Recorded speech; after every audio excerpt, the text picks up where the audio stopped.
That's Nick. And that's Joseph. And today we're here to talk about Claudine, the 1974 classic directed by John Barry, which Criterion released as part of their collection October 13th, 2020. This is a lovely film. Yes. It came out in 1974. That's correct. And this is the second time we've seen it together. Okay. It feels like a Norman Lear. It has like a Norman Lear vibe, but like elevated. Yeah, like it. As we're watching it, a more adult version of Good Times. Yeah. The basic story revolves around Claudine, played by Diahann Carroll. Mm-hmm. She's a domestic worker who's on welfare, single mother, 6 children, in a 4-room apartment in Harlem. Yes. She becomes romantically involved with a garbage man named Rupert, who's played by James Earl Jones. Mm-hmm. Their relationship escalates quickly. It has its ups and downs, but ultimately they get married. The end. That's it, right? Sure, yeah. It's very sitcom-y, like... It's, again, I think elevated is the word. It's elevated, but the arc is very basic. Sure. Because reading the insert essay by Danielle A. Jacobson, which I thought was very meaningful, it's important to remember the context that the film was released in, I think, as well. It was the first film from distribution company Third World Cinema Corporation, which was partially owned by Ossie Davis and Rita Moreno, among several others. But this arrived in the smack dab of blaxploitation. And like the films directed by Bill Cosby and Sidney Poitier of that era, I think were supposed to be kind of the counter-programming to that. Okay. Because if you think about black women in cinema in the 1970s, of course there was Pam Grier, but not, she's not exactly relatable in any of those films. Okay. Also notable, Diahann Carroll was nominated for an Academy Award for Best Actress, only the second black woman to achieve that, the first being... Hattie McDaniel. No. Dorothy Dandridge for Carmen Jones. Oh! A nomination. For Best Actress. Who won the year Diahann was nominated? Oh, actually, I don't even know. 1974. I'd have to think. So I do really like this film. Maybe Ellen Burstyn? I do really like this film. There are a lot of themes, like socially conscious or socially topical themes in the film. One of which being Claudine is on welfare. Yes. And there's a social worker who checks in on her throughout the film, wanting to take literal inventory of her stock to make sure she shouldn't make any deductions, also to verify she's not like working on the side, because that would affect her benefits. So sort of, the scenes where the social worker arrives play out more comedic. Sure, because they have to hide all their nice new things. Right, but they do feel genuine and substantial, like these interactions, because it does to the audience. It feels stressful. Yeah, it is, and to even realize that her 6 children have to be involved. They're involved in this escapade of knowing that they have to do this. And the final visit the social worker makes to the apartment, I think, is a really good exchange of Claudine sort of being fed up and challenging the social worker about like, how much does your man give you, and how much, why can't I have a nice toaster? Or the scene involves the children bringing out the newer items, which I thought was very powerful. Like you said, the kids are involved in this, which is unfortunate. Well, and I think it also, again, the context of what Social Security was and how that was born out of the New Deal, and that was not supposed to be implemented to help black women, per se. And so then kind of the weird perverted attitudes that came out of that. Right. And the policing of, in particular, her body and her romantic private life. It seems comedic, I think, more than it might have at the time, even. Claudine has one of her 6 children. Her oldest daughter becomes pregnant, so there's that storyline. Her oldest son, Charles, he is part of like an activist group. For workers' rights, yeah. Workers' rights. He gets into some trouble. He's combative. He ends up getting arrested during a protest, which is at the end of the film during Claudine and Rupert's wedding. ultimately the entire family is arrested because they all jump on the paddy wagon together. Yes. But the final shot of the film is the family appearing to have been released from jail and happy. So, yeah, in a shot that bookends the film from the opening where Claudine's with her children as Gladys Knight and the Pips are kind of crooning. And then if you'll realize, you know, much like Shaft had a theme, or Willie Dynamite, or, you know, any of those notable blaxploitation stars at the time, Gladys Knight is really telling Claudine's story in song as an omniscient narrator. Yeah, the music is performed by Gladys Knight and the Pips, which I thought was really like enjoyable. With the rest of the score provided by Curtis Mayfield. Well, I think, yes. And he wrote all those songs Gladys was singing. But then we have Rupert, who, so Claudine's been married more than once and divorced. I think she says she's had 2 marriages and 2 almost marriages. And Rupert has also been married more than once and has children who he does not take care of. So there's that going on. But I would rate this film highly because there are several memorable scenes. However, the primary reason I would rate it highly is Diahann Carroll and James Earl Jones are so great on screen together.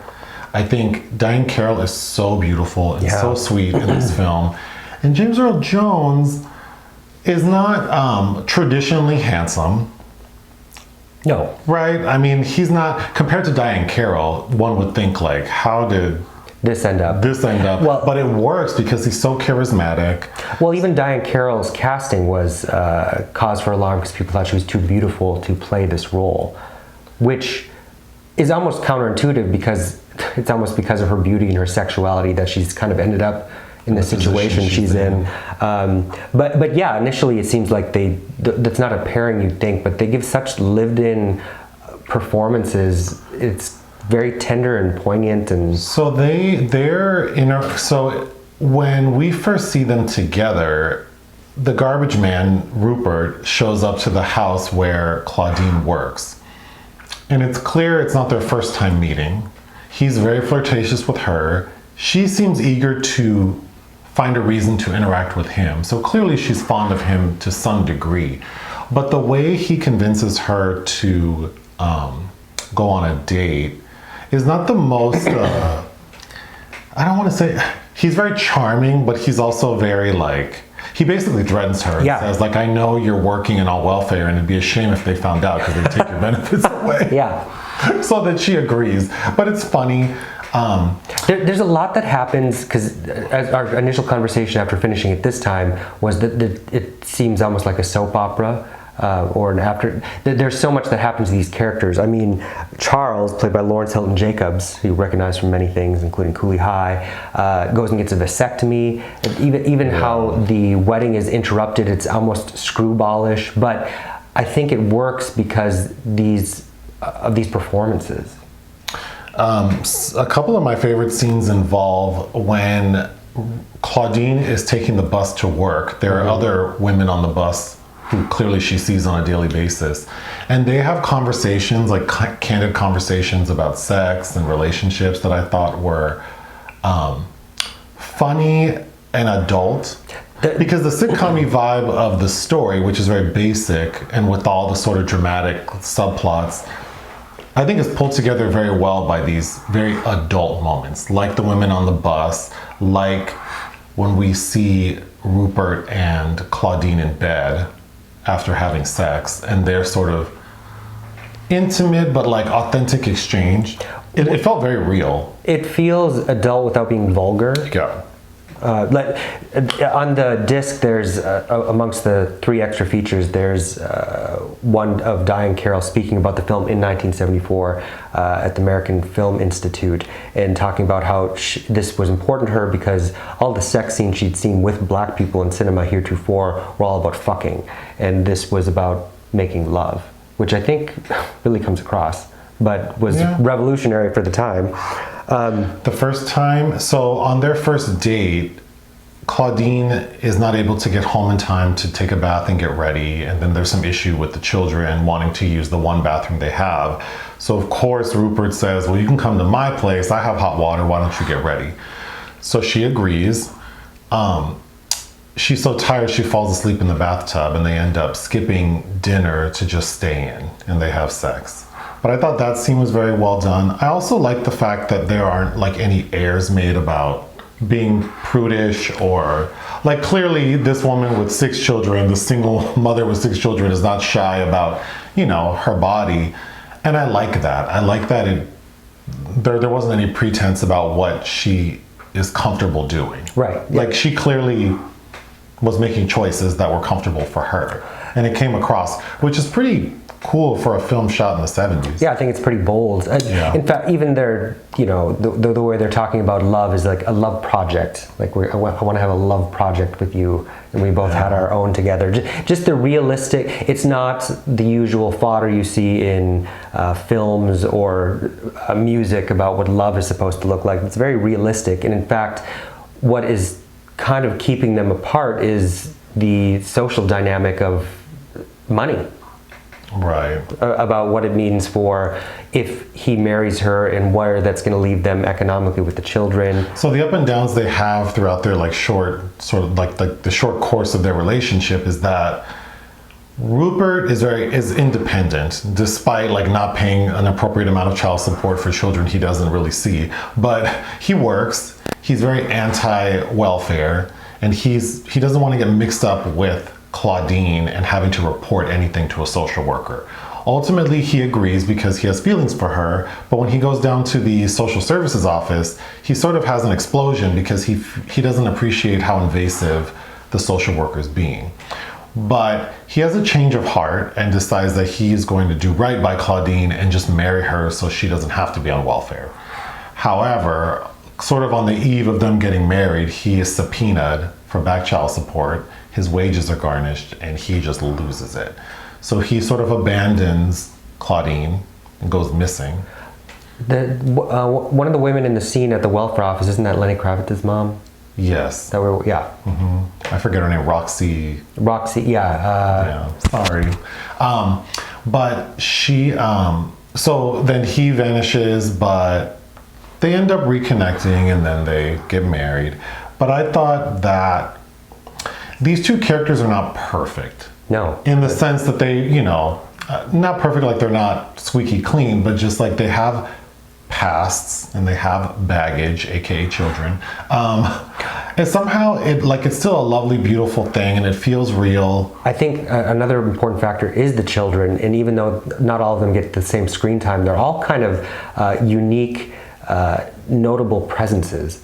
And all well acted. And all well acted. One of my favorite scenes actually is the confrontation with Charlene, played by Tamu, there's 2 really good scenes. One where she comes home drunk, that's kind of touching, and but both the eldest children have these small exchanges about how worthless they feel and kind of displaced, and there's no place in the world for them.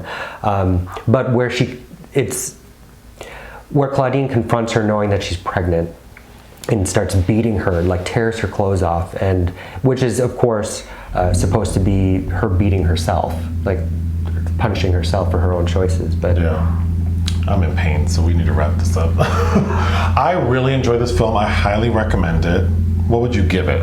Well, I would give it 4 out of 5. I would give it 4 out of 5 we didn't spend any time talking about the director, John Barry, who started out in the 50s. He was a notable film noir he directed. He ran all the way with Shelley Winters and John Garfield. He was blacklisted, of course, in the HUAC proceedings and went to self-exile in France. He directed Tamango with Dorothy Dandridge, which is part of a monologue or dialogue in Tu Wong Fu, if you'll recall.